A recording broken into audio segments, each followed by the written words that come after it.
کریم علی کرم اللہ وجہ، علی جس کے چہرے پہ اللہ کا کرم۔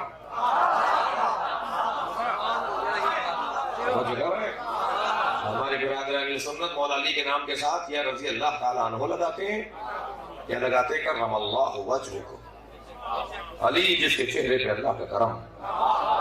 کیا کسی اور کے چہرے پہ اللہ کا کرم نہیں؟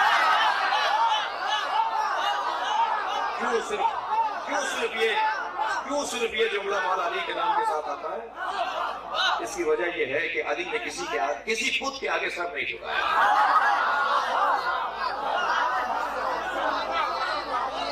علی نے کسی بت کے آگے، یہ چہرہ کسی بت کے آگے نہیں جھکایا۔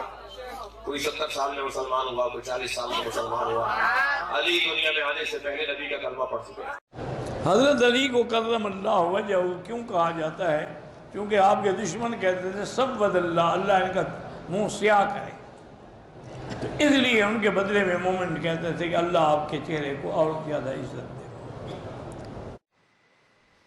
حضرت مولا علی شیر خدا کرم اللہ تعالی وجہ الکریم دشمن پر غالب آ گئے۔ جب غالب ہوئے تو اس نے معاذ اللہ حضرت علی پر تھوک دیا۔ کافر تھا، اس کا ارادہ یہ تھا کہ میں حضرت علی کو غصہ دلاتا ہوں تاکہ یہ مجھے جلدی مار دے۔ کہا حضرت علی پر معاذ اللہ میں یہ کام کرتا ہوں تاکہ وہ جلدی قتل کر دیں گے، لیکن جب اس نے مولا علی کی طرف یہ نازیبا حرکت کی تو حضرت علی نہ تلوار چھوڑ کے پیچھے ہٹ گئے۔ توجہ کرنا، رزلٹ دیکھنا، مولا علی پیچھے ہٹ گئے اور فرمانے لگے جا تو آزاد ہے۔ وہ کہنے لگا میں آزاد ہوں، کس طرح، کیسے؟ تو حضرت علی فرمانے لگے میرا تیرا ذاتی جھگڑا تو کوئی نہیں نا، نہ تو نے میری زمین پہ قبضہ کیا، نہ میرا مال لوٹا، نہ میری عزت پر ہاتھ ڈالا۔ میرا تیرا جھگڑا اللہ کی رضا کے لیے، خالص اس لیے کہ تو اللہ کی نافرمانی کر رہا، خالصتاً اس لیے تیرا اور میرا یہ جھگڑا ہے۔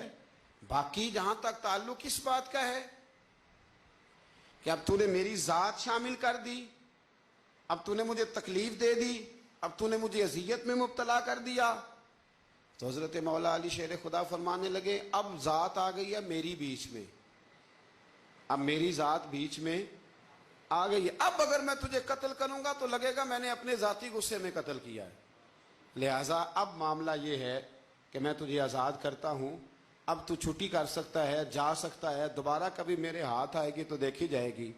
مولا کائنات نے اسے چھوڑ دیا، لیکن وہ حضرت علی کا غلام بن گیا، وہ غلام بن گیا۔ کہنے لگا علی اب سمجھ آئی ہے کہ دین کتنا شاندار ہے، دین کتنا اعلیٰ ہے، دین کی قدریں کتنی پاکیزہ اور کتنی حسین ہیں، اور کتنا منور ہے محبوب کریم کا دین، آپ مجھے کلمہ ہی پڑھا دیں۔ بھائی جی سر، ایک سوال تھا جی علامہ صاحب سے۔ جی فرمائیے۔ سوال سر یہ ہے، ہم بچپن سے لکھتے سنتے پڑھتے ہیں کہ حضرت علی کرم اللہ وجہ نے فرمایا، جی جی یہ سر وجہ اللہ ہے، اس کا سر مطلب پوچھنا تھا۔ جی کیسے کرم اللہ وجہ ہم نہیں، وہ کیسے آپ نے بھائی پڑھا؟ ہاں جی، آپ نے کیسے فرمایا کہ کیا لکھتے آتے ہیں حضرت علی کے بارے میں رضی اللہ تعالیٰ عنہ؟ رضی اللہ تعالیٰ عنہ سر میں بات کر رہا ہوں، ہم اکثر لکھتے ہیں نا کرم اللہ وجہ نے فرمایا۔ نہیں یہ نہیں، وہ جیسے میرے بھائی طاہر نے کہا نا، پہلے تو یہ درست کرنا چاہیے کرم اللہ وجہ۔ اچھا جی، اصل عبارت جو ہے نا ہاں جی، وہ ہے کرم اللہ وجہ۔ اچھا جی، اللہ نے اللہ وجہ جس طرح بھی ہے، اس کا ذرا مطلب ذرا چاہیے۔ میں بتا دیتا ہوں مطلب۔ ہاں جی بتا دیں۔ میرا مقصد ہے کہ پہلے تو عبارت بھی ٹھیک ہونی چاہیے نا، کوئی حرج نہیں، ایک بات اگر غلط طریقے سے چل رہی درست کرنا چاہیے۔ کرم ماضی ہے، پھر وجہ ہوا، اللہ تعالیٰ نے ان کے چہرہ کو عزت بخشی۔ یہ اس لیے کہا جاتا ہے کہ کچھ لوگ تو جو ہے نا وہ اس لیے کہتے ہیں کہ باقی جتنے صحابہ کرام نا رضوان اللہ علیہم ان کے بارے میں کہ وہ بالغ تھے، پہلے کفر کی حالت میں تھے، بتوں کو سجدے کرتے تھے، بعد میں وہ مسلمان ہوئے۔ حضرت علی رضی اللہ کے بارے میں یہ تو حقیقت ہے نا کہ رسول اللہ نے شروع سے لے لیا تھا ان کو بچپن میں ہی اپنی گود میں، اس لیے نہ حضور نے کسی بت کو سجدہ کیا نہ حضرت علی نے کیا۔ اس لحاظ سے ان کو یہ سمجھے نا ایک امتیاز حاصل ہے کہ اللہ نے ان کے چہرہ کو عزت بخشی کہ وہ کبھی بت کے سامنے نہیں جھکا۔ اور دوسرا سبب یہ ہے کہ جو خوارج نکلا ہے حضرت علی رضی کی فوج سے 1200 آدمی 12,000 آدمی نکل گیا باغی ہو کر، وہ نامراد کہنے لگے کہ حضرت علی کا نام لیتے تو کہتے سود اللہ وجہ، اللہ اس کا منہ سیاہ کرے، اس کا روح سیاہ کرے، گالی دیتے کہ علی کا منہ اللہ کالا کرے۔ تو پھر اس کے مقابلہ میں نیک لوگوں نے کہا کہ ظالموں، یہ بد دعا تمہیں ہی نصیب ہو، علی جو ہے وہ تو اس کا مستحق ہے کہ کرم اللہ وجہ، اللہ ان کے چہرہ کو عزت بخشے، کالا کیوں کرے۔ یہ دو وجہ ہیں کہ بت کو سجدہ نہیں کیا اور خارجیوں کی گالی کے مقابلہ میں سود اللہ وجہ یہ رائج ہو گیا کہ کرم اللہ وجہ۔ نہیں، حضرت امیر المومنین کے جو فضائل ہیں صحیح وہ ہمارے پاس موجود ہیں۔ سب سے بڑی بات تو ہے کہ جس کے بارے میں حضور نے کہہ دیا کہ کیا علی تو اس پر راضی نہیں ہے کہ تیرا مرتبہ میرے ساتھ وہی ہے جو موسیٰ علیہ السلام کے ساتھ ہارون علیہ السلام کا تھا، صرف نہیں بنایا گیا اس کا مطلب کہ صرف نبی نہیں ہوا۔ یہ آپ نے فرمایا بہت بڑی بات ہے، انت منی بمنزلۃ ہارون من موسیٰ الا انہ نبی، بات نبی نہیں ورنہ وہی درجہ تیرا میرے ساتھ جو موسیٰ علیہ السلام کے ساتھ ہارون۔ یہ سب سے اعلیٰ فضیلت ہے۔ اور پھر وہ بات بھی جو خیبر کے دن آپ نے فرمائی کہ صبح جھنڈا ایسے شخص کو دوں گا جو اللہ رسول سے محبت کرتا، اللہ رسول اس سے محبت کرتے۔ ساری رات حدیث میں آتا، صحابہ یہ سوچ بچار کرتے رہے کہ وہ کون شخص ہو سکتا۔ صبح حضرت علی تو فضائل ان کے جو ان کا انکار نہیں، بہت بڑی شان ہے ان کی۔ بڑے بڑے علماء جو ہیں امام احمد نسائی وغیرہ مانتے ہیں کہ ہماری حدیثوں میں جتنی صحیح حدیثیں حضرت علی رضی اللہ عنہ کی شان میں ہیں کسی کے لیے نہیں، کیونکہ حضور کو اللہ نے علم دیا تھا کہ لوگ ان کے خلاف ہو جائیں گے، لعنت کریں گے، ممبروں پر کریں۔ حضور نے بہت تاکید کی، مگر جو چیزیں نہیں ثابت دموں کا دمی لہم وہ کیسے ہم کہہ دیں کہ ٹھیک ہے۔ یہ تو نہیں کہ صحیح چیزوں کے ساتھ غلط کو بھی ہضم کر رہے۔ جو بھی میرے بھائی یہ حوالے دیتے ہیں انہیں ثابت کرنا پڑے گا نا کہ کہاں ہے یہ حدیث، کون اس کے راوی ہیں، کس طرح پتہ چلے گی۔ اس میں حضور صلی اللہ علیہ وسلم کی دعوت سے اور تربیت سے جس حد تک باریک بینی آ گئی تھی صحابہ کرام میں، اس کی مثال جو ہے وہ حضرت علی رضی اللہ تعالیٰ عنہ کا ایک واقعہ ہے۔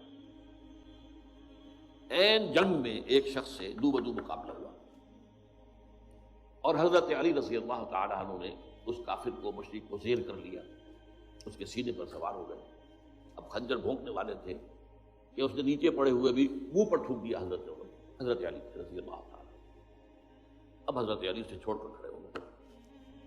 وہ حیران ہوا، وہ جسے آپ انگریزی میں کہتے ہیں to add insult to injury. میں نے تو اور توہین کی تھی، ان کی انسلٹ کی، یہ مجھے چھوڑ کر کھڑے ہو گئے، کیوں؟ پوچھا اس کو۔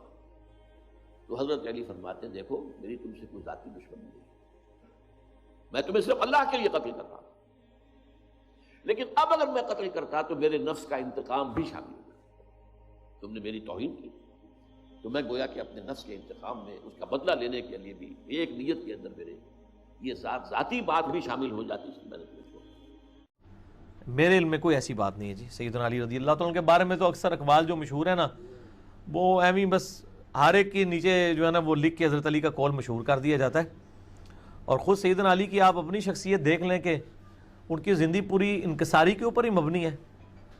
تو مطلب وہ جو واقعہ بڑا مشہور ہے جس کی وجہ سے ہم کرم اللہ وجہ الکریم ان کو کہتے ہیں کہ انہوں نے میدان جنگ میں کافر کو پچھاڑا، اس کے سینے پہ چڑھ گئے اور اس نے تھوک دیا سیدنا علی کے چہرے پہ، تو حضرت علی اتر گئے۔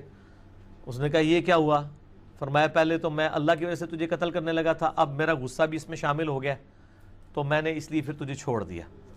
تو اس نے اس کی وجہ سے وہ اسلام قبول کر لیا۔ تو اس نے کوئی حضرت علی کی عزت تو نہیں کی تھی، بےعزتی کی تھی، لیکن سیدنا علی نے اس کے ساتھ حسن سلوک ہی کیا۔ اس واقعے کی وجہ سے آج تک ہم کرم اللہ وجہ الکریم کہتے ہیں کہ اللہ تعالیٰ ان کے چہرے کے اوپر اپنا کرم نازل فرمائے کہ انہوں نے چہرے پہ تھوک اللہ کے لیے برداشت کی۔ صحیح یہ بس واقعات اس میں سیرت کی کتابوں میں ملتا ہے نا، ریفرنس کوئی نہیں ہے ان چیزوں کے، جو واقعات ہیں وہ اسی طریقے سے ہی ہوتے ہیں۔ بس ان کو تلقی بالقبول حاصل ہوتی ہے نا، جیسے اس واقعے کو تلقی بالقبول حاصل ہوگی ہے، اسی طریقے سے سیدہ فاطمہ تو زہرا کا جو لقب ہے زہرا، وہ مجھے کسی حدیث کی کتاب میں تو نہیں ملا، لیکن تلقی بالقبول عملی تواتر کے ساتھ چیزیں ٹرانسفر کر رہی ہیں، یعنی امت میں کوئی دوسری رائے نہیں پائی جاتی اس حوالے سے، تو وہ خود بخود اجماعی دلیل ہو جاتا ہے۔ اس کے لیے یہ چیز ضروری نہیں ہوتی ہے کہ وہ آپ اس کے لیے کوئی اور دلیل پیش کریں اس حوالے سے۔